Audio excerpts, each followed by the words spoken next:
You eat to live, not live to eat. These are my mother's words whenever she thinks I'm overeating, which is practically always. On my part, to be very honest with you, I don't even know what overeating feels like. All I do is eat to my heart's stomach's content. But that's my mother. She won't relent. As a child, I remember I used to look forward to all meals, especially lunches on Sundays. And on this particular Sunday, there were some relatives over, so the lunch was a lavish 3-course meal. And just then, my happiness was interrupted by my mother's order. Drink a glass of water before you sit down for lunch. I said, sure, I was an obedient child. So I drank a glass of water and sat down for my meal. There were piping hot onion and mixed vegetable fritters with hot, spicy and tangy coriander chutney for starters. The main course was cottage cheese cooked in tangy tomato-based curry with dollops of butter. Baby potatoes, shallow fried with onions and green peas. Hot puris, deep-fried Indian flatbread. Indian version of mixed vegetable fried rice. Split chickpeas, tempered with butter, cumin seeds, asafoetida, and spiced with a dash of turmeric powder and whole red chilies. Can you smell that already?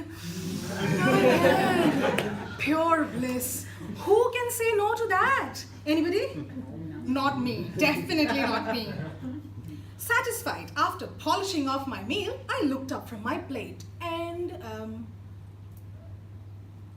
I couldn't find my bowl of dessert. And my mother noticed this. Controlling all her anger in front of the relatives, she said, "You must be full. Go, wash your hands." Oh, they were gulab jamuns for dessert. It's a typical Indian round deep-fried sweet dunked in sugar syrup. Yeah, I felt cheated. I was like, yeah, I am full, but there's a different pouch for dessert. Don't you worry. Before she could say anything, I leaped for my share, sank into the sofa and finished it off. If I have to go back in time, most of my memories are related to food. And obviously, this particular day, without getting into the details of what happened after the relatives left, this particular day, till date, is one of my most favorite days. And my other memories about food, which is a constant in my life, takes me back to this one particular event, okay, let me call it event, wherein somebody proposed to me. I had almost said a yes, but then I decided against it. You ask me why? Our man was eating my most favorite chocolate without bothering to offer it to me. My first ever date was to a movie, but what I remember of the date is the best chocolate cake I ever had. Softest, moistest, and with the best ganache. Mary's, yours is also like that.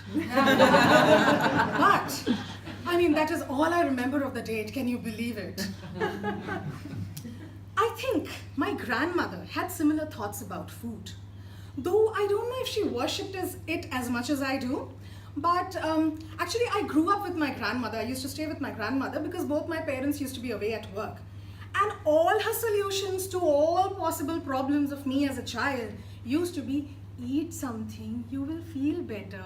Trust me, that advice till date has worked wonders. It is all thanks to my grandmother. I have not been a fussy child, a fussy friend, a fussy colleague, a fussy daughter-in-law, a fussy wife.